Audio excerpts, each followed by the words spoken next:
amigos de Arregui na área. A história do Campeonato Brasileiro registra um incômodo asterisco. Quem foi o campeão nacional de 1987? Até hoje, passados 30 anos, não se sabe dizer. Segundo o lado político, referendado pela decisão recente do STF, foi o Sport.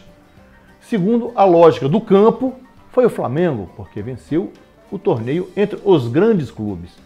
Nós vamos tratar desta Copa União, esta competição que até hoje divide as opiniões em torno de quem foi o seu legítimo vencedor.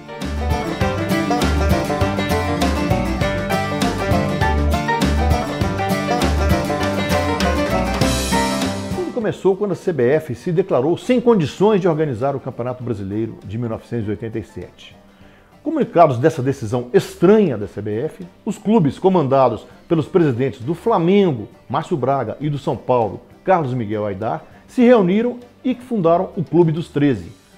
Os 4 grandes do Rio, os 4 grandes de São Paulo, os 2 grandes gaúchos, os 2 grandes mineiros e o Bahia. Eram 13, portanto. Convidaram também o Coritiba, o Goiás e o Santa Cruz e criaram uma competição com 16 clubes. Criaram logotipo, criaram formas de arrecadação, discutiram cotas de TV conjuntamente, discutiram tabela, enfim, organizaram uma competição aparentemente rentável, influenciados por 2 homens ligados ao marketing, João Henrique Areias, do Rio de Janeiro, e Celso Grelê, de São Paulo. Houve um pecado nessa decisão dos clubes. Deixaram de fora simplesmente o vice-campeão do ano anterior, o Guarani, e o terceiro colocado do ano anterior, o América do Rio. Isso foi um pecado que não foi consertado.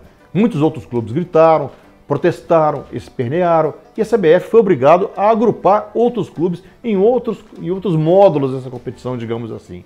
Ao perceber que a competição organizada pelos principais clubes do país poderia ser rentável, e de fato foi, a CBF resolveu mexer no regulamento e criar um apêndice a ele.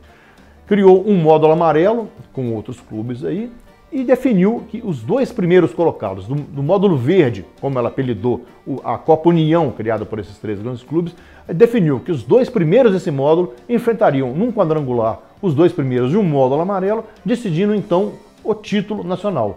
O Clube dos 13 fechou questão em torno disso. Não vai haver cruzamento. E de fato não houve. O Flamengo conquistou a competição em 13 de dezembro de 1987, ao vencer o Internacional por 1-0 no Maracanã, um gol do Bebeto. E Flamengo e Inter, fiéis ao combinado entre os pares, entre seus pares, disseram que não fariam cruzamento contra Guarani e Sport, que dividiram, pasmem, dividiram o módulo amarelo.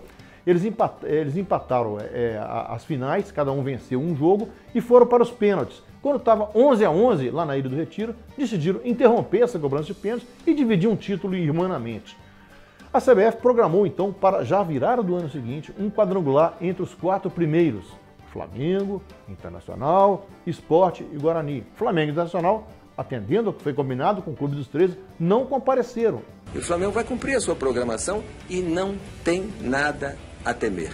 Cruzamento, volto a dizer, nem pensar. Os outros 2 ganharam seus jogos por WO e fizeram uma final.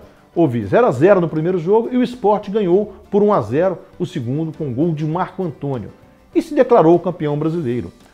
A questão foi parar nos tribunais. Em 2009 a CBF resolveu dividir esse prêmio, mas o Sport foi à justiça e conseguiu, através de N instâncias da justiça, se proclamar um único campeão nacional. E nesta semana, finalmente, o STF deu ganho de causa ao Sport e ainda multou o Flamengo. Multou o clube que foi campeão da principal competição disputada entre os grandes clubes do país. Assim, a única conclusão que podemos tirar desse imbróglio é que o campeão brasileiro de 1987 foi um rubro-negro. Qual deles? Essa questão tende a nunca ser respondida definitivamente. Seja Flamengo, campeão da Copa União 87. Bateu, fechado, bola na boca do gol, Marco Antônio!